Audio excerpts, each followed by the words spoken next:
Good morning, students. Today, in lecture number 11, we are going to study in detail the preposition section. In the previous lecture, lecture number 10, I have discussed about some prepositions in general. Dear students, prepositions plays very important role in our day to day communication, writing, speaking and so on. But one thing is important that while communicating or writing in English, we have to use proper prepositions because preposition is also one important part of speech. Means among the 8 parts of speech शब्दाच्या जाती त्यामध्ये आपण बघितलो की preposition एक unit आहे 8 पैकी आणि जे पार्ट्स ऑफ स्पीच आहेत म्हणजेच noun, pronoun, verb, adverb, adjective, preposition, interjection and conjunction. All these 8 words make the sentence and also each one's proper use give the sentence the meaning, usage and so on. So prepositions we have seen in the previous lectures are of so many types, but one thing I will tell you that prepositions, suppose we have prepositions of position, preposition of direction and movement, preposition of time, preposition of manner, preposition of source, prepositions of reason,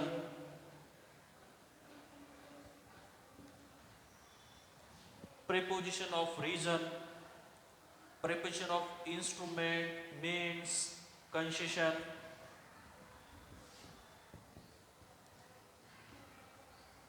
preposition of instrument, means, concession and so on. Means we have so many types of prepositions and each one's use is different from each other. So prepositions plays important role and each and every preposition plays a very vital role in English communication. So, but one thing is clear here that, or one thing you have to note that each and every preposition is different because एक preposition असेल तर एका वेळेस ते एक role करतं तर दुसऱ्या वेळेस ते दुसरा रोल करते म्हणजे एकच preposition एका गोष्टीसाठी फिक्स नसतं कारण की suppose we have one example, I will just give you out of this because here are some types of prepositions and means out of these 9 or 10 kinds of preposition we will just discuss one today and later the remaining prepositions. Suppose how one preposition is different from other that we will discuss today and each preposition means suppose one preposition is plays role in preposition of position while the same plays in preposition of time. Suppose we have one preposition, for example on, on, on.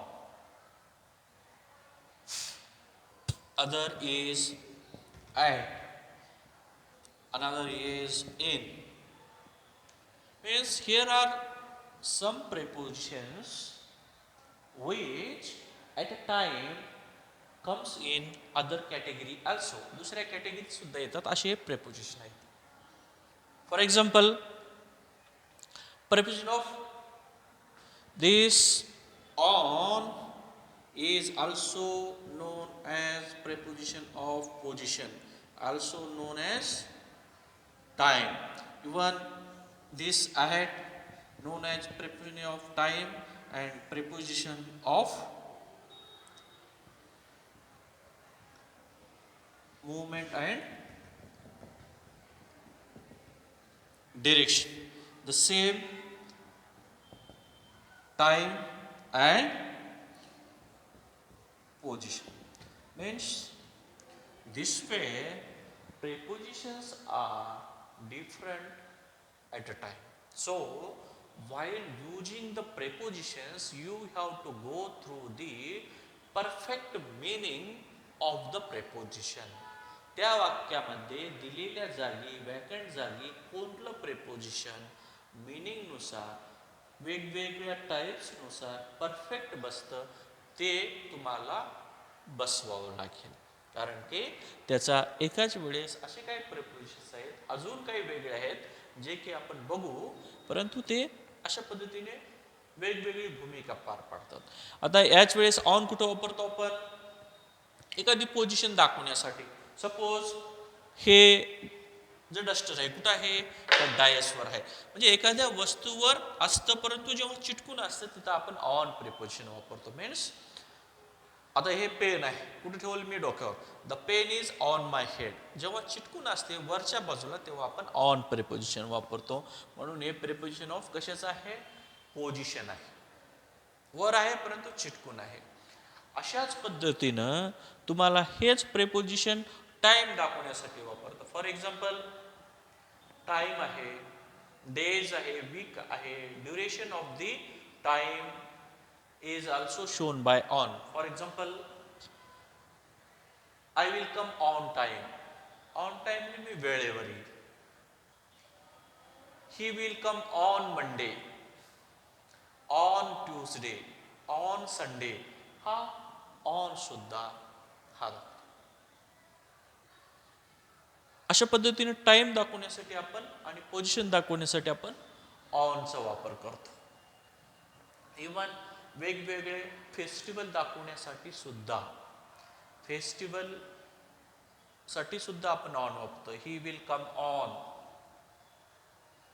Diwali, Durga Puja. Means दिवसासारखं वेगवेगळ्या सणाला सुद्धा तो येईल अशा पद्धतीने आपण on वापरतो. तशाच पद्धतीने आपल्याकडे हे एक प्रेपोजिशन आहे ॲट आणि ॲट. ॲट काय दाखवतं? एका बाजूला टाइम दाखवतो. For example he will come at 10 in the morning, he will come at midnight.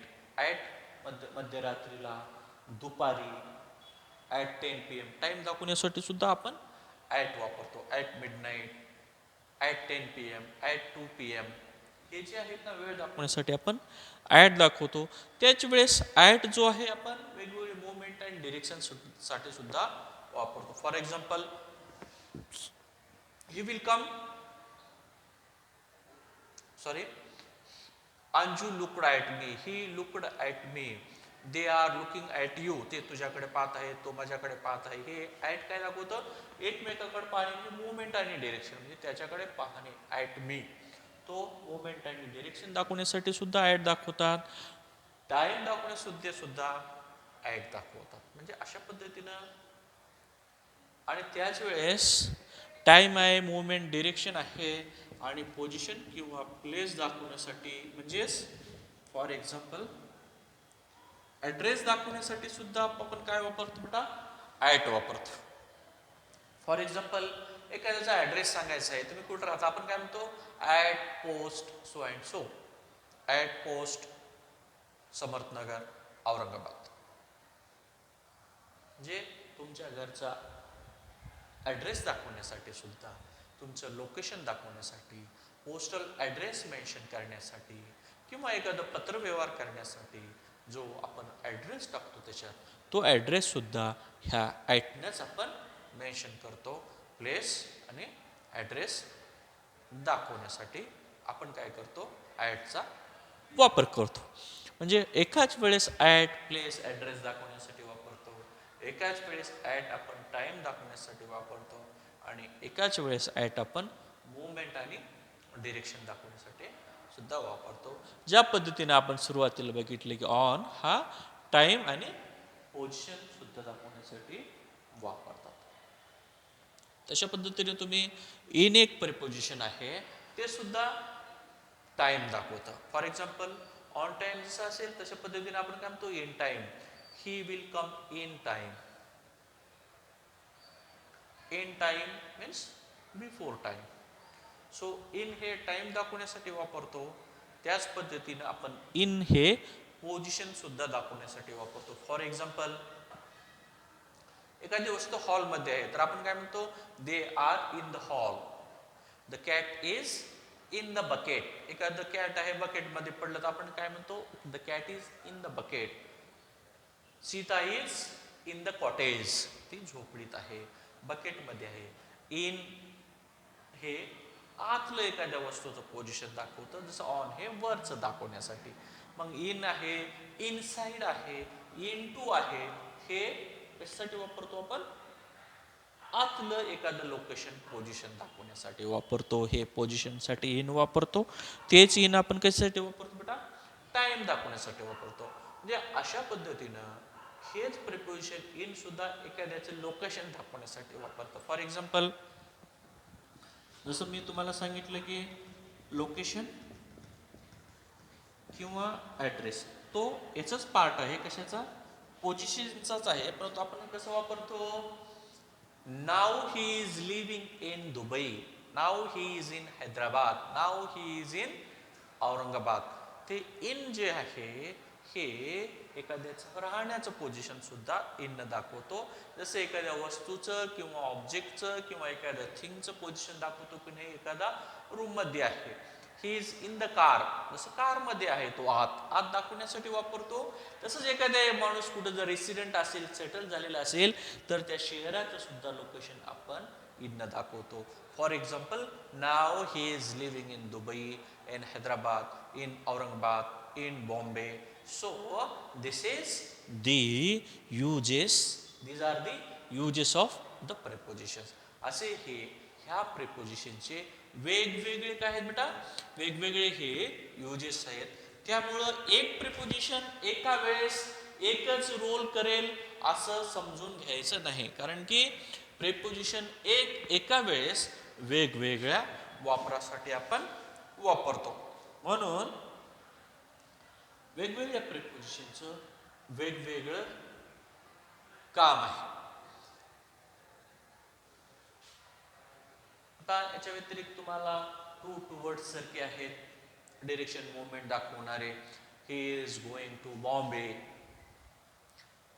Coming from Bombay, म्हणजे फ्रॉम टू हे ॲड्रेस दाखवण्यासाठी किंवा एखाद्याचं लोकेशन दाखवण्यासाठी किंवा प्रवास जे दिशा मूवमेंट दाखवतो त्यासाठी आपण टू अँड टू वर्ड्स वापरतो. म्हणजे अशा पद्धतीचे जे छोटे छोटे युजेस आहेत प्रत्येक प्रिपोजिशनचे, हे एकमेकापासून कसे आहेत, डिफरंट आहेत आणि ते युनिक पण आहेत. म्हणून हे जे प्रिपोजिशन्स आहेत, मग टाईम असो, प्लेस असो, मूवमेंट असो, ड्युरेशन असो, पोझिशन असो, लोकेशन अँड ॲड्रेस असो किंवा प्लेस अँड ॲड्रेस असो, असे वेगवेगळ्या गोष्टी दाखवण्यासाठी हे प्रिपोजिशन्स आपण आपल्या डेली रुटीनमध्ये, कम्युनिकेशनमध्ये, रायटिंगमध्ये आपण योग्यपणे वापरतो. आता ह्याच व्यतिरिक्त असे वेगवेगळे काही प्रिपोजिशन्स आहेत की एकाच वेळेस ते भरपूर भूमिका पार पाडतात. फॉर एक्झाम्पल आपल्याला एक प्रिपोजिशन्स बघायचं आहे आज. For example preposition of position. आता पोझिशन तर तुम्हाला माहित आहे, पोझिशन कुठली दाखवण्यासाठी, आत आहे का बाहेर आहे, वर आहे का खाली आहे, किंवा दोघांच्या मध्ये आहे का तिघाच्या मध्ये आहे, किंवा गर्दीमध्ये आहे, रूम मध्ये आहे का कार मध्ये आहे का खोलीच्या बाहेर आहे का हॉटेलच्या मागे आहे का एखाद्या तळ्याच्या जवळ आहे किंवा समुद्रात आहे. असे एखादं near, close, beside, opposite, in front of, on, above, in, into, inside, up, down, of, on. आता फॉर एक्झाम्पल तुम्ही बघितलात तसं ऑनचं मी तुम्हाला सांगितले की टाइम दाखवण्यासाठी सुद्धा वापरतो ऑन आपण, आणि त्याच वेळेस पोझिशन पण दाखवण्यासाठी ऑन वापरतो. तशाच पद्धतीने एक प्रिपोजिशन आहे ऑन, जे आता आपण डिस्कस केलं. हे काय म्हणलं मी तुम्हाला,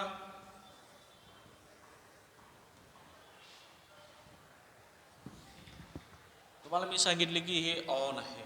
कशासाठी दाखवतो आपण, टाइम दाखवतो. ऑन हे पोझिशन दाखवतं, आणि त्याच वेळेस ऑन हे तुम्हाला मी अशाच पद्धतीनं पोझिशनमध्ये दाखवतो जिथं आपण ऑन आणि ऑफ दाखवण्यासाठी, म्हणजेच हे पोझिशनमध्येच येतं ऑन आणि ऑफचं, परंतु याचं वेगळा इश्यूज आहे. Please switch on the fan.